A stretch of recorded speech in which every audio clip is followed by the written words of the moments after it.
Alaikum.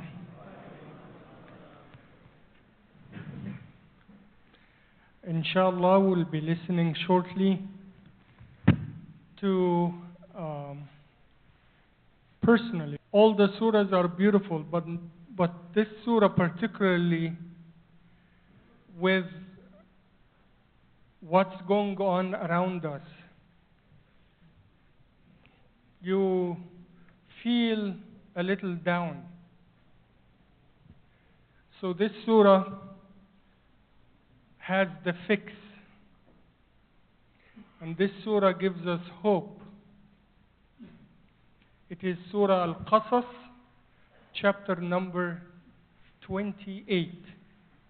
Chapter number 28. I'm giving you the name and number so that when you have some free time, even if you read it in English, it takes about 15 minutes of your time, but it's going to shed light on our situation right now and the way to fix things. This surah speaks about Prophet Musa alayhi salam, especially his early age, early life. And it speaks about the political dictatorship of Pharaoh and the economic dictatorship at their time, prevented people from worshipping Allah subhanahu wa ta'ala, killed a lot of people, enslaved others. It was such a very difficult life for believers. Allah subhanahu wa ta'ala in this surah spoke about the current status at that time. That life was not bearable for the children of Israel. That Pharaoh, as a dictator, killed innocent lives, particularly males, saved women, females, and he enslaved the whole generation. Now, I don't want to go into details, even though I love to do this, because as I said, it is one of my favorite surahs. But I would like to draw just two lessons from this amazing story of Musa alayhi salam. And as I said before, our perspective this year is to touch on the lessons that... So the first lesson, especially for sisters, listen up. If you see how Allah subhanahu wa ta'ala willed to give leadership to the children of Israel and to give prophecy to Sayyidina Musa alayhi salam, to deliver the children of Israel out of Egypt from this bondage of Pharaoh, from the tyranny and suppression of Pharaoh. How Allah subhanahu wa ta'ala effected his divine plan. How? Through four women. Through four women. The first is the mother. If you read, so the whole plan of turning enslaved people into leaders started with a revelation or inspiration given to the mother of Sayyidina Musa alayhi salam. So, number one is the mother. Number two, the sister of the mother to get back to her child. Okay. Third, Pharaoh's wife, who picked up this young man, this infant, brought him up, and later became a secret believer. Fourth is Moses' wife, who helped him a lot in the time in which Sayyidina Musa alayhi salam needed help the most, because he was driven away from Egypt and he went to the desert. He stayed there for 10 years. And his wife was hand in hand giving him help until he became a prophet. So 4 women were crucial in the making enslaved people into leaders. 4 women. And this tells us a lot. This tells us a lot. Even our beloved Prophet ﷺ, if you look at the first day he received the revelation he was freaking out. He thought that a visitation came to him and he could not make a good sense of it. So he was feeling panicked out. And he went to, he didn't go to the coffee shop. We usually in Egypt, people stay day and night in the coffee shops. Okay? So he went home to his wife.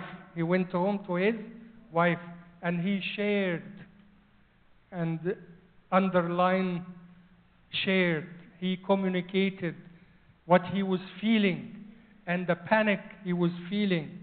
And she was a crucial help at this time, because men usually want this kind of moral support. Okay, sisters want moral support. Men love to have this moral support. So she offered moral support, and later she offered financial support. She was very crucial in the history of Islam. Now, his honorable head was in the lap of his beloved wife, Aisha. And he actually passed away in the lap of Sayyidah Aisha. That's why she was the first one to announce that the Prophet died, because she felt that the head is heavy. So she knew that the Prophet, peace be upon him, passed away. And in between, who related the affairs of the Prophet in his house? His beloved wives. That's why the Prophet ﷺ, referring to his beloved wife Aisha, he said, take half of your faith from this woman. Take half of your faith from this woman.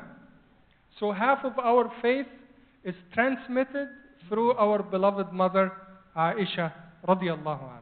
And this, as I said, tells a lot about the honorable status of our sisters. And that we cannot really, as an ummah, cannot go anywhere without this other half. So they are practically everything. That's number one. Number two, you could see the plan of Allah subhanahu wa ta'ala is fulfilled through the human efforts. Again, you see how Allah subhanahu wa ta'ala transferred enslaved people to leaders.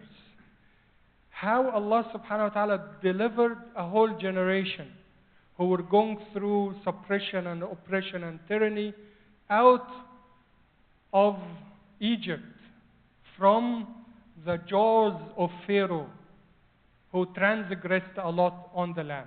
How Allah subhanahu wa ta'ala fulfilled this plan.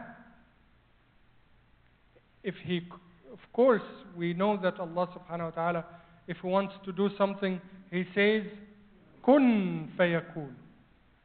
Be, and it is right away. But you could see a lot of hardships, a lot of sufferings. Musa alayhi salam went out of Egypt. He was fearful that the people of Egypt would kill him. He went and he stayed in the desert, serving his master, Sayyidina Shu'aib, going back to Pharaoh, and there is a lot of clashes and a lot of oppression and suppression until Allah fulfilled the plan that was mentioned in the beginning of the surah. So, any positive movement, if we want to get the ummah back on its feet, we cannot just wait in the janamaz and say, Ya Allah, help us, and we do not do anything. So the plan of Allah subhanahu wa ta'ala to keep this ummah vibrant and lively and to keep the ummah back on its feet is done through the human effort. Through the human effort. So we cannot blame except ourselves.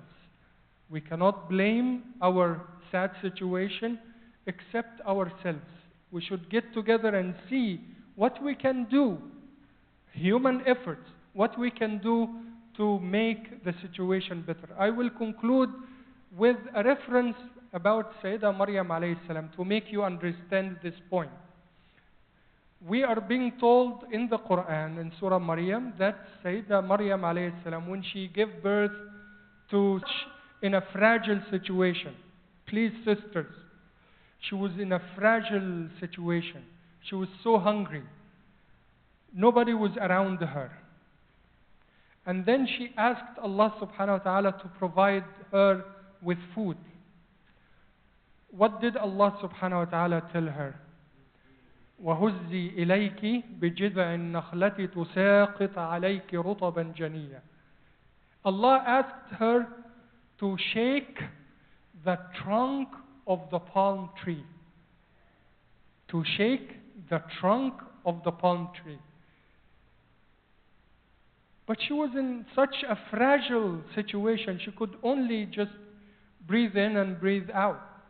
How could she shake the trunk of the palm tree? How many of us could shake the trunk of the palm tree? But when she placed her honorable hand on the palm tree, it shook. And dates, fresh dates, came down and she ate. See, this is what I mean. The plan of Allah subhanahu wa ta'ala is fulfilled through human efforts. Just wanted to draw your attention to. May Allah subhanahu wa ta'ala make us from among those when they listen to the speech, they follow the best out of it. Assalamu alaikum.